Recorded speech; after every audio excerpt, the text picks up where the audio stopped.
All right, listen up. This is absolutely insane.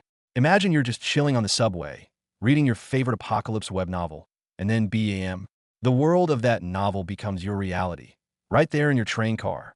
And while everyone else is freaking out, our boy is just smiling. Why? Because he's the only person on Earth who actually read all 3,000 chapters of this web novel. For him, this apocalypse is basically an open book test. While everyone's losing their minds, frantically trying to call the police to no avail, our boy Dokja is already trying to calm down his colleague, Sangha. He's telling her to think of it like a game. Look at her face. She's like a game. Are you insane?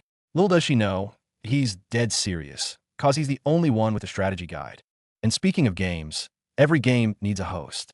Right on cue, this little creature, a Dakibi, pops up and starts talking about rules.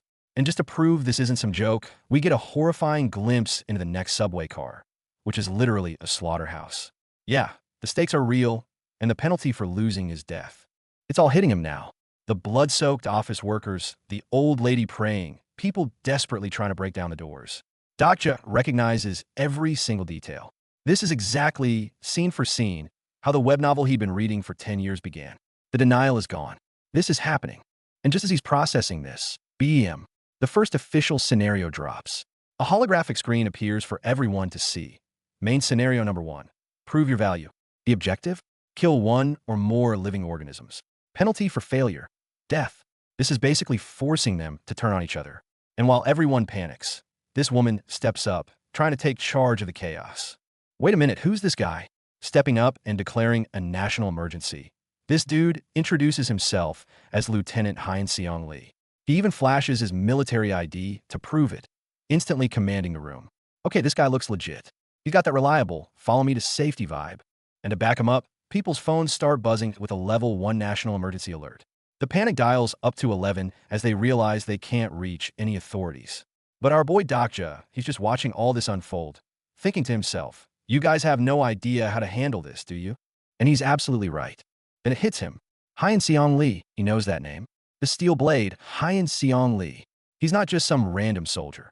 He's one of the major supporting characters from the novel. A fictional character is standing right in front of him, and the shock is real. Look at his face. Our boy's mind is racing.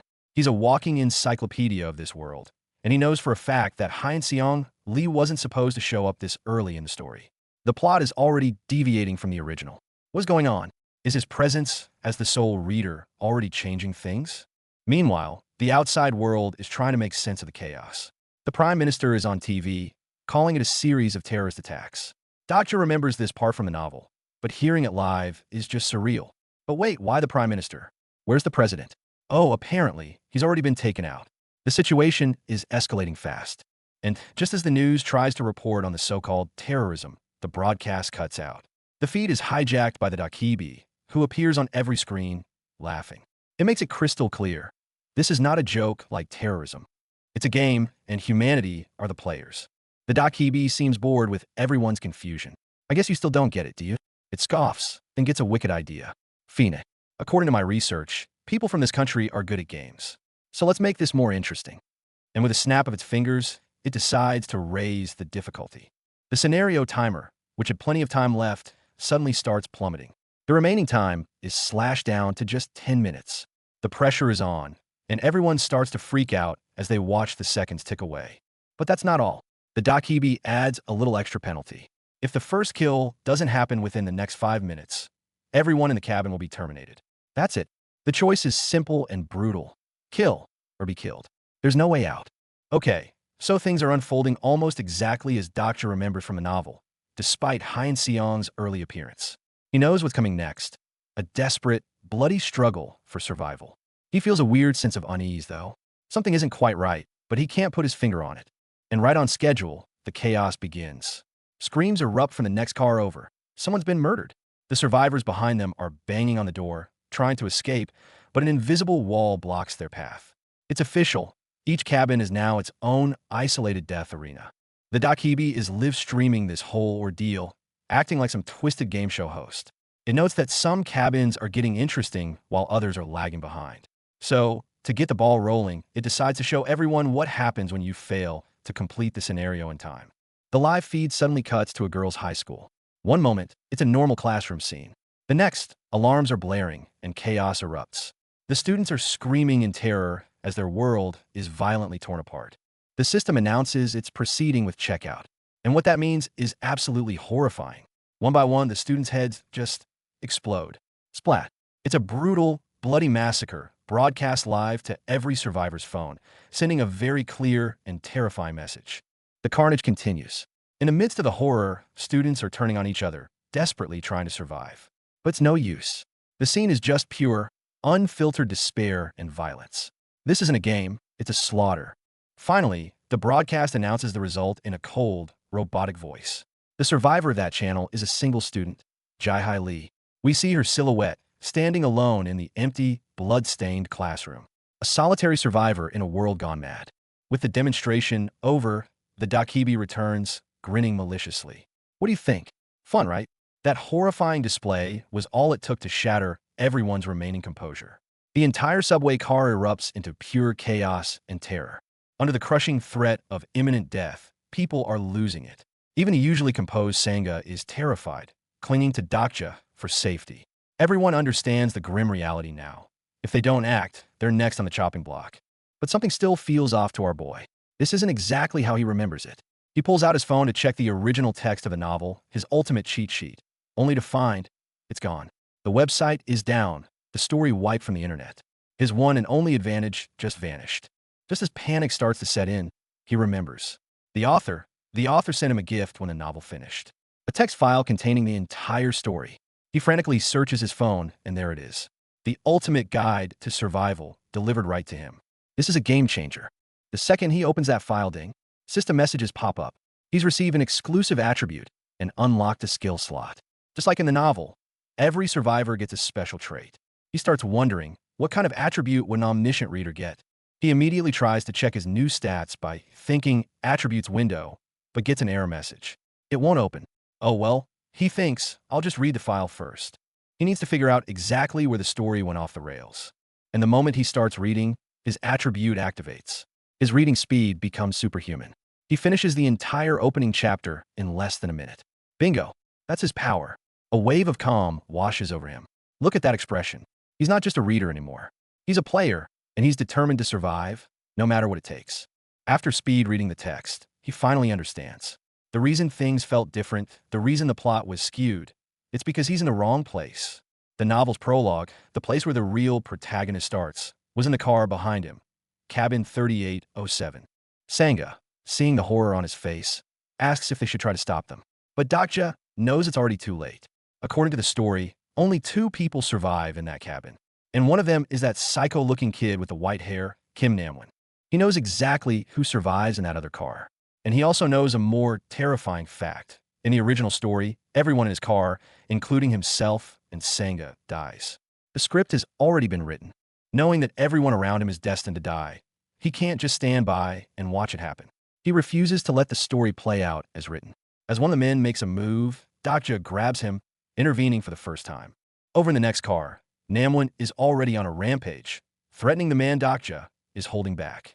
The dude is terrified, but Dakja doesn't let go.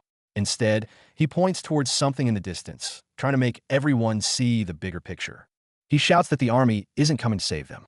The only way to survive is to follow the rules, which means someone has to die. He declares that they have to choose who dies.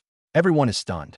How can this ordinary-looking guy be so calm while saying something so monstrous? We have no choice. It's kill or be killed, he proclaims. The world you knew just ended. And in this new world, we have new rules to follow. The way he says it, with such authority, it's like he's already embraced this new reality, becoming a leader in the chaos. Dakja's words ignite the powder keg. The fragile social contract shatters, and people start turning on each other. And for a guy like Namwon, this is paradise. He was one of the first to adapt to this new, brutal world, casting aside all morality without a second thought. As the bloody brawl intensifies, a line from the novel flashes in Dakja's mind. Executioners pull the lever of the electric chair at the same time. They do it to conceal who actually delivered the final blow. This single sentence, this is the key to his entire plan. He watches the massacre unfold as if he were just reading it in a book. A detached spectator in a world that's become his reality. He knows he can't interfere carelessly. If he changes the plot too much, his knowledge of the future becomes useless. But seeing Senga about to rush in and get herself killed, he can't just stand by and watch. He grabs her, telling her not to be reckless. But she's worried about him, pleading with him not to go because they'll kill him too. Dakja looks at Senga and thinks to himself that in any other story, she'd be the heroine. But not in this one. She can't change the course of this story. He pleads with her, please, just do as I tell you for now. He's making a promise, trying to save her from her written fate. He reveals his inner thoughts. The reason he didn't interfere sooner wasn't because he was afraid of Namwon or because he condoned their savagery. No, he was just waiting. I was just waiting for the right moment. And with a massive explosion rocking the train car, he declares, and that moment is now. Let's go. Our boy is finally making his move, ready to rewrite the story himself. He dashes into the fray, a man on a mission. The clock is ticking, and the penalty for failure is still death. He has a plan, and he's not going to let anything stop him. The timer shows 7 minutes and 32 seconds remaining. For everyone else, it's a countdown to death. For our boy, it's showtime. The source of the explosion was a makeshift device our boy set up. Smoke fills the cabin, creating instant confusion. No one knows where it came from or who's responsible, which is exactly what he wanted. Using the chaos as cover, Dakja slams Kim Namwon into the side of the train with incredible force. Namwon is completely caught off guard. He probably never imagined this quiet office worker had it in him to make such a bold attack. The surprise is written all over his face. Namwon recovers and starts screaming, but Dakja isn't listening. His goal wasn't just to save the old woman. He had another motive. He pushes past the chaos, frantically searching for something on the floor. Found it. He locates the key item he read about in the novel, a box of insects. This is the centerpiece of his entire plan. With the box in hand, he grabs everyone's attention. Good, he thinks. He then poses a critical question. Let's say we kill the old lady. What next? He's forcing them to think past the immediate panic. The scenario says kill one or more living organisms. Does that mean everyone has to get a kill to survive? The terrifying implication hits them all.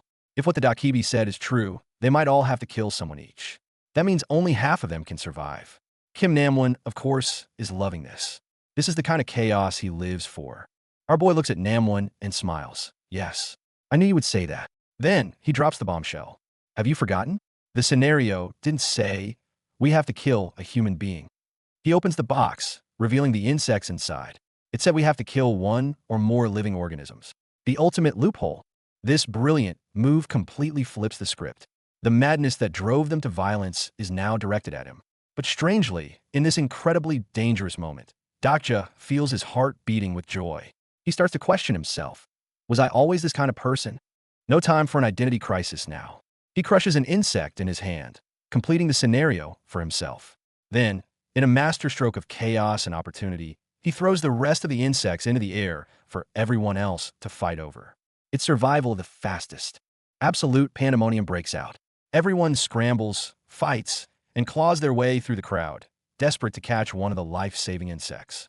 This is humanity at its most primal, fighting for the slimmest chance of survival. As the first person successfully kills an insect, a system message appears. The first kill mission has been accomplished. You will receive 100 coins as a bonus. So there's a bonus for being first. Dakja watches, panting. His gambit paid off. But then, Kim Namwon approaches him, looking seriously ticked off. Hey, why did you do that? Could have just handed over the bugs. He points out a crucial detail Dakja already knew. There weren't enough insects in the box for everyone. Namwon calls his reasoning ridiculous, and then gets a crazed look in his eyes. He thinks he's figured out Dakja's true motive. Be honest, he grins. You just wanted to watch them fight for their lives, didn't you? This guy is obsessed with chaos. As Namwon psychoanalyzes him, Dakja's personal skill, character profile, activates automatically. Suddenly, he can see all of Kim Namwon's stats, attributes, and skills. It even describes him as a delusional demon who thrives on this kind of destruction. This kid isn't just an edgelord. He was literally waiting for the apocalypse. And this absolute psycho, this delusional demon edgelord, looks at our boy and says, team up with me. He sees a kindred spirit in Dakja, someone who understands the beauty of chaos. And the system agrees, dinging with a notification. Namwon Kim has expressed interest in you. So what's he going to do? He's just been invited to team up with an absolute lunatic. Meanwhile, the clock is ticking down to under 3 minutes, and there are still people in the car without a kill to their name. The real bloodshed is about to begin.